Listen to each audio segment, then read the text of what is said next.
This Sunday, October 2nd, Brazil will hold its presidential election. According to many polls, it appears that the two major candidates are President Jair Bolsonaro and former President Lula da Silva. If no candidate receives over 50% of the vote, there will be a runoff election between the top two candidates on October 30th. Madam President, over the past several months, Brazilians from all sectors of society have publicly expressed serious concern about ongoing efforts to undermine democracy in their country, including close to 1 million Brazilians who signed an open letter released on July 26th defending the democratic institutions of Brazil and the rule of law. And there is a very good reason why these people in Brazil signed that letter. And that is that the current president and candidate for re-election, Mr. Bolsonaro, has made some very provocative statements which suggest that he might not accept the election results if he loses. In other words, he might attempt to destroy Brazilian democracy and remain in power no matter what the people of Brazil determine in a free, fair, and democratic election. And let me just quote some of what Mr. Bolsonaro has been saying over the last several years.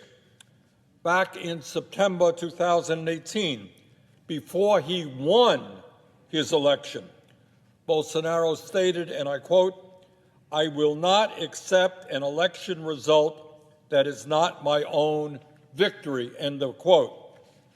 On September 7th, 2021, as reported by the Financial Times, Mr. Bolsonaro stated, and I quote, "There are those who think they can take me from the presidency with the mark of a pen.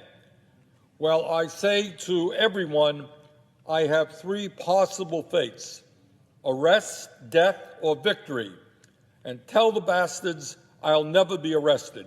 Only God can take me from the presidency," end of quote. According to Human Rights Watch, previously, President Bolsonaro had claimed, without providing any evidence, that the last two presidential elections were fraudulent, including his own election, in which he claimed he got more votes than the final tally showed. But it's not just Bolsonaro's words that should be of concern to those of us who believe in democracy.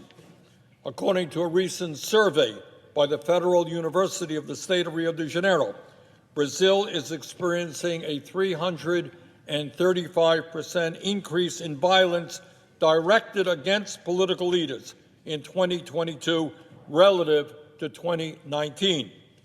Last month, a Workers' Party official was shot dead by a Bolsonaro supporter.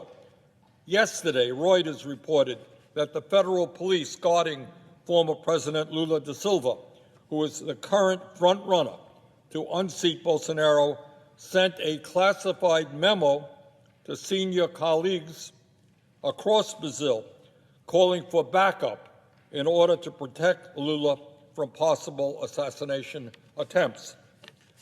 It is clearly not the business of the United States to determine who the next president of Brazil is, or to get involved in Brazil's presidential elections in any way.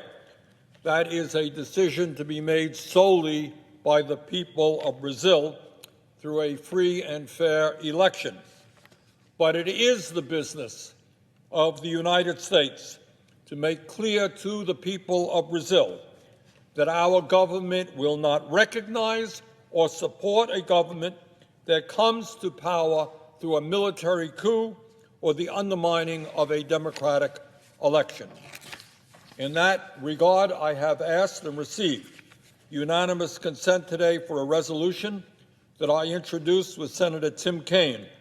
This resolution, Madam Chair, is very simple and straightforward.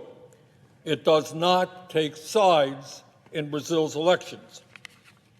All it does is express the sense of the United States Senate that the United States government should make unequivocally clear that the continuing relationship of the United States and Brazil depends upon the commitment of the government of Brazil to democracy and human rights.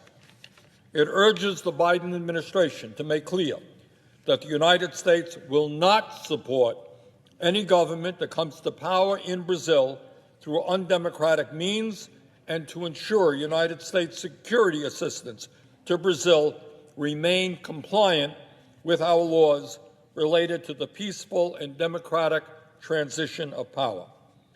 This includes long-standing legal restrictions on the provision of security assistance in the event of a military coup. Madam President, in my view, it is imperative that the U.S. Senate make it clear through this resolution that we support democracy in Brazil.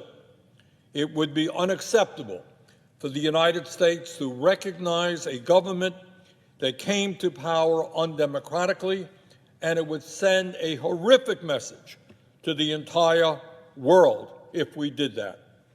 It is important for the people of Brazil to know we are on their side, on the side of democracy. This resolution sent that message, and I thank my colleagues for supporting it.